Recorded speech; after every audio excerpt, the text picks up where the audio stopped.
Ya wacha tuende kualike mgeni wetu wa leo atuambie is vipi is what is going where in KANU. Vipi Kidi Mwaga? Yes sir. Habari yako Jako? Niko tamu. Ndio. Wewe iko tamu. Kabisa. Na chama iko imara. KANU Jogo iko imara. Jogo iko imara. Sisi tulisikia Jogo ilichinjwa mwaka wa 2002. Not true, because tukienda katika uchaguzi wa mwaka 2022 serikali inayokuja ni serikali ya KANU. Aya. Ndio. Tena? Si ndio? Serikali inayokuja ni serikali ya KANU. Yes. Mwaka gani? 2022. Nani atakuwa rais? Hapo ndio kizungumkuti inaanzianga. Not quite. When I've told you that the next government is a KANU government, that should answer a lot of other questions like who will be the president. How does it answer? You don't know who is going to be the president? Or you guys are second guessing? Not quite. One thing is that above all else, we are making necessary investment and preparations as a party. Right? To make sure that when we are going into that elections, that we are not going into that elections as playing second fiddle to any political formation or any political individual. Yes. So that if and when we have to cooperate, because I do not want to be cocky in this show. I want to be very factual with you and tell you that if political pragmatism may dictate that we go into coalition, you guys are not ready to go it alone. Easy. You have to go into coalitions. No, easy. Okay. As it has been since 2002, then we want to go into a coalition where we are a senior partner, and therefore, because we have all the capacities to go into any coalition as a senior partner. Yes. So you don't have any plans of going for the presidency yourself? You have to get into a coalition? Not quite. Wonderful. Not quite. I'm saying in the event. In the event. In the event. All right. But serikali itakuwa ya KANU. Yes. Itakuwa serikali ya KANU. And right now, KANU is not keen to anyone. We are keen on rebuilding ourselves. Yes. All right. Do you mind introducing yourself? Who is Kidi Mwaga? Anafanya nini? Anatoka wapi? Na amejipata aje vipi hapa? Kidi Mwaga ni wakili. Kidi Mwaga has had the privilege to serve as a secretary to the ad hoc committee on policy and legal affairs KANU. And yes, I'm a Kenyan. Yes. All right. So wewe ni mtu wa KANU? Kabisa. Legal affairs in KANU. All right. Yes. Good to see you. Mambo ya BBI unaonaje? BBI, and answering your question in the holistic sense, is that BBI was and is a brilliant idea. But then sometimes people disagree on the implementation.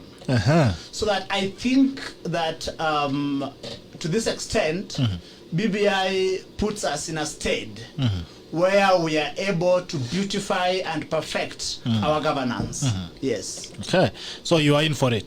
I support BBI. You support BBI. Why do you support BBI? I support BBI because BBI gives us an opportunity to deal with our governance issues and develop homegrown solutions to our governance challenges. What you call autochthonous constitutional model. For instance, when we were enacting the new constitution in 2010, there are things that we experimented with that we took from other jurisdictions that may not necessarily serve as well as a polity. And therefore, having had this constitution for 10 years, we've seen where it works, we've seen places that requires a readjustment. And for me, I think that is the genius of BBI. Okay. Would you mind listing some of those gains in the BBI that have been outlined? Yes, I will. One, you realize that one of the biggest gains of the Constitution of Kenya 2010 was devolution. And the framers of the Constitution, in their wisdom, or lack of it, but I suspect it is the former, not the latter, say that let us peg what goes to the counties at 15%. A minimum of 15%. A minimum of 15%. But then you realize that in the last 5 years, what we have borrowed goes to about of 5 trillion. But if you look at monies that has gone to the counties, it is to the tune of about 2 trillion. to all the 47 devolved governments. Yes. So that you realize that the failures at the devolved units are because of lack of funds at that unit. Sometimes it is because of delays that, of course, puts governors in an awkward position. These are things that I think BBI is going to help us address, especially when we move the minimum allocation to the counties to 35%. Have we arrived at 15% yet? Sorry? Have we arrived at 15% yet? We are over and above the 15%. Yes. In allocation to the counties? Yes. Are you sure you've done 15%? Yes. Oh, really? I disagree. Anyway, Lucia.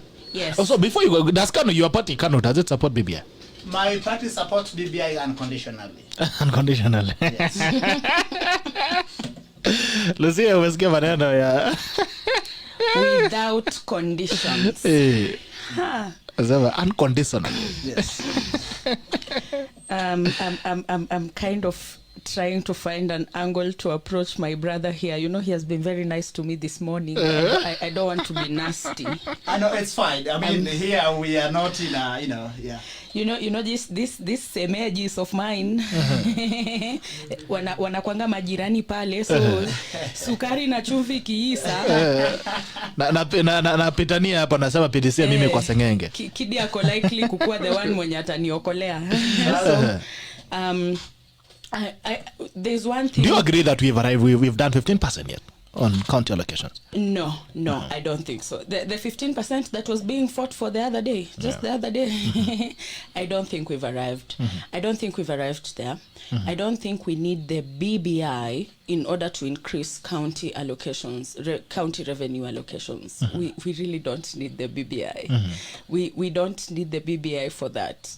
What we need to increase revenue allocation and to ensure that devolution works the way it should work is political goodwill.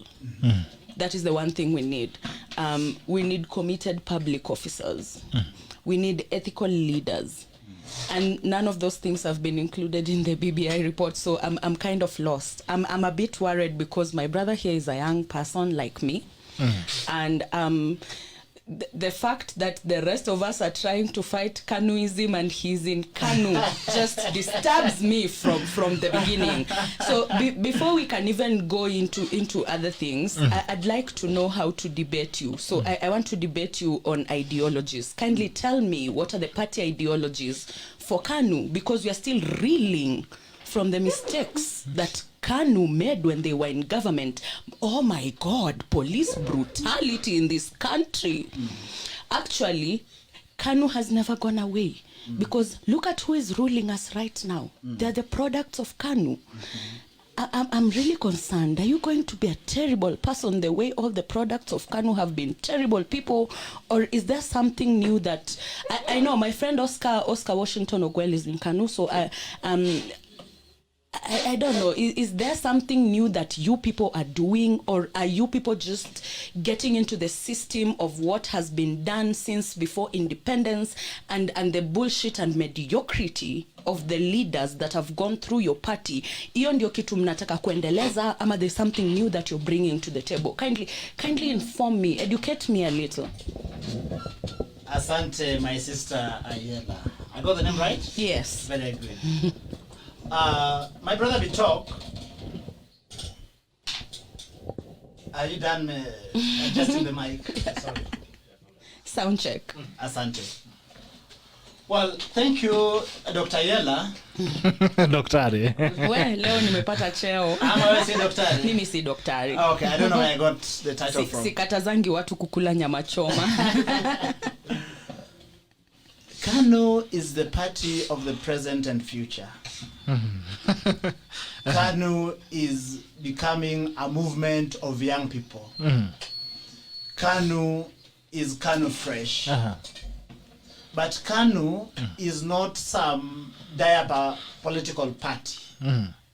KANU has been there since independence. So that as a party that has been there and has got a longer history, it means that KANU is a political party that you can look at and say that a lot have happened and here was mistakes, and here they got it right, and whatnot. When we talk about KANU today, you realize that KANU has been out of power for 18 years. Really? Yes. It's been 18 years. Oh, yes. That's an entire generation. That is an entire generation. Yet here we are. No, they usually find themselves in government anyway. Gideon is in a coalition with Jubilee. I think they talk. When I speak, you listen. Okay, I'm so listening. that you do not distract my train of thought. All right, please distribute your Thank thread you. of thought. KANU has been out of power for an entire generation. Interesting. In this entire generation, other people have had the privilege of, having the mantle to govern this country. And we've seen what they have done. As a party, we are saying that we have a past, and we are not running away from that past. In that past, there are things that are not so glorious. And in that past is also not all gloom. There are things that were gotten right. For instance, when KANU was in power, Kenya was an oasis of peace in the region. In the same vein and breath, when KANU was in power, the cost of living had not skyrocketed as it has today. What are we saying? We are saying that today, as a party that has been in power, as a party that has been in the room where decisions are made, as a party that has seen the sacrifices that goes with making those decisions, we are cobbling a coalition of young Kenyans and responding to the needs and challenges of the present. What are those challenges? As a party, we are concerned by the skyrocketing unemployment in this country. For instance, if you look at the World Bank report in 2018, it was saying that unemployment rate in Kenya is twice as bad as in Uganda and Rwanda combined. That is a menace that we must be able to cure as a government when we come to power. So that as a government in waiting, we are putting in place necessary investment that if and when, then young people of this country can ultimately feel that they have a government that is responsive, that speaks to them, that listens to them. Yes. All right.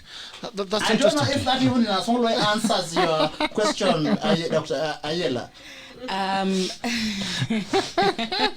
This guy has really mastered how to finish. He has even called you Daktari. Yeah, you, my You are brother, the subject. are now sounding like a politician. Not quite. Mukinichagua, nitawajengea barabara, nitahakikisha mko na maji kwa tap, nitahakikisha watoto wenyu wameenda shule, hata basari mutapata. Not quite. Wale wenye mnalala njaa, nitahakikisha pesa yako kila siku iko ugali kuongire. And then they go for 5 years. Hold your thought. They come back. Hold your thought. The same Hold thing. your thought. Hold your Hiyo thought. kwaya tumeisikia before. Hold your thought.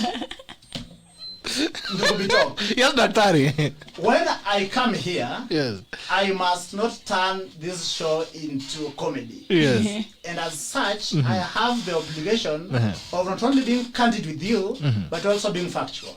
At least to the extent that I am permitted to speak for the party. Yes, exactly. You have all the permissions. Thank you. Now, I Easy. Hold your thought. As a party, we've asked ourselves that we have two economic models. The first economic model is trickle-down economics, import substitution model, and then we also have the export-led economy. We are asking ourselves that as a country since independence, we have gone for the trickle-down economics, and we've seen how it's glaring failures. One of its failures is that it breeds billionaires at the top, and it leaves those at the base outside the margins of the economy.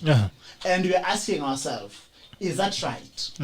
Is that just? Very good question. So that as a government in waiting, we have looked at all that without going into the nitty-gritties and so and preempting the documents that we are working on. I am telling you that as a government in waiting, we have figured out that how do we ensure that we spur, right? The ingenuity of the creative Kenyans who want to work, who are willing to work, but may be lacking an opportunity at the moment. So that we are figuring out that how do we ensure that we give them opportunity to exploit their creativity that then would help them put food on the table and shelter over their head. My sister, that is what a KANU government is going to look like. Yes, in a nutshell, without going into the details. In a nutshell, yes. The next time I'll need a spokesperson for this studio, I'll look for you. You realize that KANU first has to apologize to Kenyans for mistakes of the past. Well, before we can even talk about the future. What I think I did that because I said that we have a past that we're not running away from. You have accepted. You have yes, actually. Yes. So I think that if we are being genuine in this conversation, you don't pull me down with that. No, yes. And it's very good that you've agreed that you have a past and you're not running away from. Yes, we are not. Yes, which is very good. And when you've said an export economy, I think that's the first ideology that you've spoken about pertaining to your party. Yes. Which is a very very strong point. Yes. And it's a good point. Yes. But then how do you plan to restore the faith of Kenyans in your party? Because I remember in 2002 when Moi left, it's been 18 years, oh my God, when Moi left power, it was a very very strong call for Moi to go, and Moi, we said Moi must go, and then we forgot about Moism, and it's a common feeling that Moism is entrenched in the KANU party. I'm not saying Moi was a failure. I'm an alumni of Kabarak University. One of the things I adore that old man for is the investment he put in education. He invested heavily in education, and for that I'm always going to be grateful to Moi. But then there's a lot of other negative things that are associated with the man and with the party because of the man. How do we then restore the faith of Kenyans in the party that is KANU? Because right now Kenyans want the Katiba to be implemented effectively and efficiently, not just implemented. You see, so how then? And you see, let me the say Katiba this. is implemented effectively and efficiently. A lot of people who are currently in power will have to go to prison. There will be repercussions for that. Can I respond? Yes. Thank you. One thing, I don't think we need to turn this show into an individual, and least of all we should turn this show into a Moi debate. Because You are just appreciating what he has done. Easy. I don't think I have the latitude to speak about the former president. But be that as it may, as someone who held public office, who therefore sometimes his name may have to appear in certain things, let me say this, that governance is not a walk in the park. It is not instant coffee. There are difficult choices that have got to be made. In making those difficult choices, a few things must have gone wrong.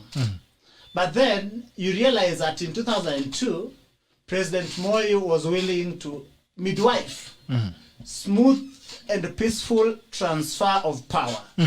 So that for all his supposed mistakes, Yes. you must appreciate Mzee for that. Yeah, that's true. That's why you've actually picked out the things that he did. Yes. But anyway, He midwifed a smooth transfer of power. He said that is someone who was basically saying that, well, I am a human being. I may have fallen short. My best may not have been good enough. And you, the people, I've decided. have decided. I want to respect that and facilitate respect of your wishes. Yes, and we need more people, by the way, to appreciate that. Yes. To appreciate the people. We, the people. Yes. All right, let's look at the newspapers. Easy. Before we go to the newspaper, then we have Kenyans giving President President Kibaki had 67, was voted in with 67% of the votes cast. So that the only other thing that came close to that was the new constitution, which passed at 62%. So that there is no presidential candidate that has had the number of votes that President Kibaki had. What did President Kibaki do? He squandered the opportunity at every turn. I am not here to blame President Kibaki. neither would I point fingers at President Uhuru. But we are saying that as a party, KANU is going to be a party of young people. It is already cobbling a coalition of young people. And when KANU comes to power, young people of this country ultimately are going to be able to smile. All right, that's nice. Let's that's left to time. Let's wait and see that. Acha tuangalie magazeti. Let's look at the Star. Tuanze na the People Daily. The People Daily nasema new COVID vaccine causes excitement. Pale pia kuna governors engage in heated exchange over BBI proposals.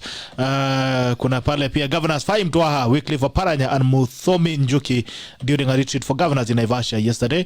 How Obama drove Biden to White House. That's a discussion we need to have in Africa, by the way. Hapo pia kuna mambo ya vaccine na Agatha hapa alikuwa anauliza the difference between a vaccine and a cure. Ile ya kutibu inaitwa dawa, hii nyingine inaitwa vaccine. Preliminary analysis shows the jab can prevent 90% of people from getting COVID-19, with developers describing announcement as a great day for science and humanity. 63,244, that is total cases in Kenya. 750 recorded positive in the last 24 hours from a sample of 4,316. 42,659 have recovered, 1,130 deaths, 746,797 total tested in this country, Kenya. Gazeti ya Nation inasema Safaricom net profit drops for first time in 9 years over corona pandemic. Only release half year report and they are saying that profits out zilianguka by almost I think over half. Kuna pia hapo get your free copy of 28 page My Government pull out kama unataka mambo ya tenda nini mambo ya serikali, kimbiza pale gazeti ya My Government. Raila yields to Ruto on BBI demands. Ruto yields to Ruto BBI demands, whereas allies of both Mr. Odinga and Mr. President Kenyatta have previously slammed the door shut on any suggestions to reopen the report for amendments. The former PM yesterday promised pastoralist leaders that their concerns will be addressed. Will this pave the way for more changes by politicians and groups? That is on page 5. New vaccine offers up, but Kenya cautious. A vaccine jointly developed by US and German pharmaceutical firms was 90% effective in preventing COVID-19 infections in ongoing trials. The companies announced yesterday. The news came as soaring cases across the world forced millions of people back into lockdown, causing further damage to ravage economies. But the Kenyan government said it is cautiously optimistic about the news. We are cautiously optimistic about the news. Interesting times. Alright, pale pia inasema news mystery of toddlers who drowned in river. Kuna watoto walipotea juzi wawili when two boys left home for an evening stroll with their mother a week ago. Nobody suspected anything sinister. Teaser, politician free to apply for asylum. Former MP, God bless Lema, no massive for God bless Lema, fled this country with his wife and children fearing for his life because of his political stance. In 21st century, we are still fleeing in Africa. You know, quite interesting. Pale pia mambo ya America, Biden rolls up his sleeves as Trump still in denial over poll laws. Trump badako in denial. He has not accepted. He has not yet accepted defeat. So we are him to see what happens there. Pale pia inasema US President-elect Joe Biden took the first steps towards moving into the White House as Donald Trump again refused to admit defeat and tried to sow doubt about the election results. He also launched a transition website, buildblackbetter.com, and a Twitter feed at transition46. Alright, that's an interesting time to be alive kwa mambo ya kisiasa. Kwa The Star inasema ni The Star headline inasema Raila makes a U-turn on BBI amendments. Ruto welcome Odinga's pledge to amend report before referendum. Pia inasema poisonous Mathenge 3 on Baringo. Kenyans wait until next year for COVID vaccine 2021. Pale pia inasema top coin Wairimu now wants murder charge dropped. Interior Ministry flagged for unlisted births and deaths. Gym trainer gets house land and buys from late doctor's wife estate. This country is a very interesting place to live in. But anyway, tuanze kwanza na Ladama Olekina. Nimeona Ladama Olekina amechange tune jana baada ya kuonana na baba. Hey. My friend, wakili. Yes, sir. What is it with stands and how people change them every day for convenience purposes? I've run into Ladama a few times. I remember my first encounter up close with Ledama was in Bomas in November last year during the launch of BBI 1. And he was sitting among the Tangatanga, what you call the Tangatanga MPs, because they had sat in a corner, the MPs that were supposedly opposed to the draft.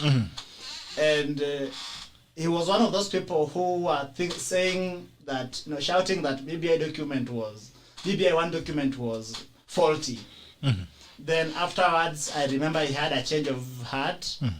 I remember during BBI 2, during the BBI consultative forum in Narok, he made very sensational allegations, claims.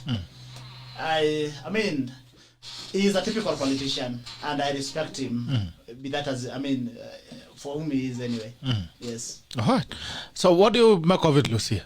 Kidogo he had problems, alikuwa anasema watu wakulima pastoralists hawajangaliwa, our proposals in BBI were not factored in the proposals that they gave in Narok, and then suddenly now he's saying niliona pia Magaya amesema there's nobody who ever lived as good as Baba, and he was ranting the other day. I'm saying Ledama has changed to it. Anyway, he's supposed to come to the show. We talked yesterday, so we don't want to bash him so much. But anyway, let's look at the ideological part of this conversation. I love Ledama. I love Ledama because I used to think he wasn't a pushover. I'm yet to change my mind, but I don't strongly believe so anymore. I wouldn't know why he's changed tune, but as we can imagine, pengine political life yake iko kwa ICU, HDU unit, so he has to take care of it. This is the sad thing about our politics, that they're still pegged on an individual. And if you don't pay homage to that individual, then you basically have no political life or career. And until a time when we separate our politics from personalities, I think we are still going to go on with this trend. And Gerald, this just goes to show us that politicians are not looking out for our interests. It's just their own selfish gains and interests. Because if I was really looking out for the interests of Wanjiku, I shouldn't change my stand because the interest of Wanjiku hasn't changed. I should continue with the same stand. But you see, when our interests haven't changed and theirs have changed, then there's no loyalty to us. I don't actually want us to break down this document even before we look. First of all, Raila has changed tune and he's saying he's ready for amendments on BBI. How does that make you feel? Because as you were saying, there's no amendments. You had the time to bring in, but it looks like there's a lot of it in the kitchen, in the BBI kitchen. Looks like everybody is saying, no, we are not going to pass this document as it is. Every other faction, the MCAs were there, so the governors were coming in and all this and that, and I'll get to that. But I think there's a lot of it in the BBI kitchen, and finally they are saying, well, we're hoping for amendments. How is that? Gerald, even dictators... And is it even sincere? Because the commissions, I think, has been broken down. That's the other thing. Even dictators who pima watu. There's a story I was told of a Luo man who kept... postponing the consummation of his marriage in the name of telling the wife that poda pimi. Bado na kupima. Bado na kupima. Kumbe the man had a problem and was afraid of saying he had a problem.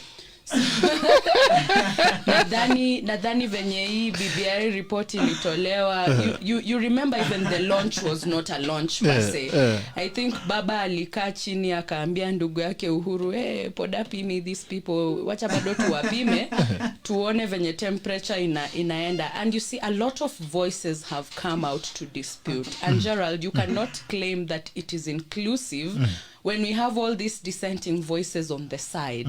So in order to make it inclusive, as you're saying, then you have to give those voices what they're saying. Although I don't really think it's going to happen. Tumeambiwa tu hivyo ndio tukue pacified, as in, hey, kumbe it's not a closed door. But it's a closed door. The only reason why we are here, the only reason why we are talking about the BBI report is to expand the executive. That is the only reason why we need a BBI report. Every other thing in this BBI report has been catered for. National ethos iko kwa constitution yetu. Responsibilities and rights iko kwa constitution. Ethic, antagonism and competition. I cannot begin to tell you how many reports of commissions are collecting dust in the shelves. When it comes to divisive elections, so is it. Inclusivity, shared prosperity, corruption, devolution. the heck, they want to change chapter 6 and not one single person has bothered to implement. So where exactly have we found a fault with chapter 6 that we want to amend it? And okay. Yes, I actually think it's the time to talk. Please. And also, now they're saying Raila's changed tune. He's saying, okay, let's have a conversation. Yes. At first, they said they were hardlining. No, there's no negotiation. Orengo, we have closed the door. Let's move on. Can I respond? Yes. Thank you. We must first agree that there is no single individual with monopoly of knowledge. 2, we must also agree that we all love Kenya equally. So that whether you are in Tangatanga, whether you are holding brief for the deputy president, or you are a Raila Odinga diehard, or you are a President Kenyatta diehard, we all love this country equally. And political persuasion cannot make us want to start doubting other person's loyalty. That said, it therefore means that if Kenyans have given views and other Kenyans feel that those views can be made better, I think we must not close the door on such Kenyans. Very good. In the same, that is why, as a party, we are saying that our support for the BBI document is unconditional. Personally, I am also whether they close or open doors. Easy. I am also saying at personal level that my support for this document, for this process, is unconditional. But that does not mean that the document as it is, cures everything else. So that there are places, clauses that can be made better. For instance, when you come to youth representation, you realize that representation of young people, especially in legislative bodies, is not captured in this document. As a party, we have communicated the same, and I've quietly done a memorandum to the secretariat, telling them that, hey, the needs of young people are these, and if you permit me to list them, that a young person needs education, a young person needs training, a young person needs skill set development. The 4th one is representation, and the 5th is employment. Those are the 5 primary needs of a young person. So that you cannot say that you want to legislate about young people while you have not deliberately made provisions on how to ensure that the voices of young people are anchored in those spaces. The people from the pastoralist community were talking about livestock development authority. Well, that is a legislative process or administrative process, something that can be done administratively. So that one thing I'm saying is that let us make sure that we enrich this document because it is not cast on stones, if and when there are superior ideas. But then because some of these suggestions are policy and administrative processes, I think they can be implemented as we go ahead with the referendum. All right. Now, before I would want to, in the next phase, I want us to break down. Sorry, I forgot to mention something about the chapter 6 that my sister says that no one has implemented. Truth is, if we are talking about this document, we must first do what is called comprehensive interpretation. Or a holistic interpretation, so that you don't read it like a Bible, where you say Hebrews 11:1 and faith is substance of things hoped for, and you stop there. No, you must look at it holistically, at how the task force, in its wisdom or lack of it, suggested constitutional changes, legislative changes, administrative changes, or policy changes. So that when you look at it holistically, and you also get in this process with good faith, as all human engagements should be, then you will understand the genius of BBI. On chapter 6, chapter 6 set the bar so high on integrity. Where the mistake took place was in 2012, the time when the late Senator Mutula Kilonzo was ejected from the Justice Ministry and he was replaced with Omagwa. Ask me what happened. The thing is that the draft that had been developed by by Mutula Kilonzo was then trashed, and then they watered it down and brought amendments that have ensured that drug lords and thieves and fat cats are roaming our streets, right? And we've also, at a party level, we are also keen on Chapter 6. We've done a memorandum that we must ensure that we have reenact the Leadership and Integrity Act to accord and respect with what the Chapter 6 says. Because, the Constitution is a skeleton. Flesh comes from acts of parliament. So that if you have a weak act of parliament, there is no way you are going to implement Chapter 6. So, my sister, if we reenact Leadership and Integrity Act, you shall be sorted. As my shame. And he's smelling while telling you that. Yeah, anyway, sure, in the next course, we're going to break down. I want us to break down the BBI. Please. I want us to break it down and look at it very critically, analytically. Before you go to that, the other day, the president came out, guns blazing, and he said, I'm banning all the political gatherings for, is it 60 days? 60 days. But then again, akasema anafanya town, anaruhusu town halls ziendelee. The other day I saw rallies in Nyeri, Kiambu, that was running on. How does that make you feel? It's because it is a country where the president, first of all, has disobeyed orders, political order, court orders. He has disobeyed the constitution, where he has been ordered to do things. He has done the opposite. Now it has gone to a point whereby he speaks on a national platform and people do the opposite. And the other people sit with them in cabinet. The people I saw, which one, the other guys running a meeting in Kiambu, they sit in government together. Probably even before that press, they were sitting together and saying, okay, this is what we're going to do. We saw these rallies happening. Lucia. Yes. What's going on in this country? First and foremost, when the president alituongezea curfew, akadecide this year tunapigia nduru ya new year kwa manyumba. He also said, lakini ametusaidia, kuna watu wanadanzingi na mabibi zetu ndio apate kampuni. Sio watadanza nani mwaka hii? Mwaka hii una dance na bibi yako kwa nyumba yako. That is fair enough. So the president stood and huffed and puffed and blew like he always does. And then akaenda kufanya zile vitu anaendanga kufanya baadaye. But he said one thing. He said it is important for us to call out our leaders when we notice that they are not observing the measures that have been put in place. So, President Uhuru Muigai Kenyatta, shame on you for not obeying the COVID-19 measures put in place. Shame on you. I'm ashamed that you're my president, and I'm calling out your bullshit today. You need to drink the water that you're preaching. Shame on you. Anyway, I get very angry every time I realize or I remember that Uhuru Muigai Kenyatta is my president. I get very, very mad, Gerald. I'm pissed because one, he's turned this country into a circus. He has ridiculed us. Ametudharau. Like he simply just I don't know how he sleeps at night. I really do not know. I look at a president the way I'd look at a father. I'm a Christian, so to those who subscribe to Christianity, you say, they say that a man is the head of a family. And Gerald, I'm always saying that we need to complement each other as both genders. So when the man is the head of the family, it is the man who's supposed to give direction.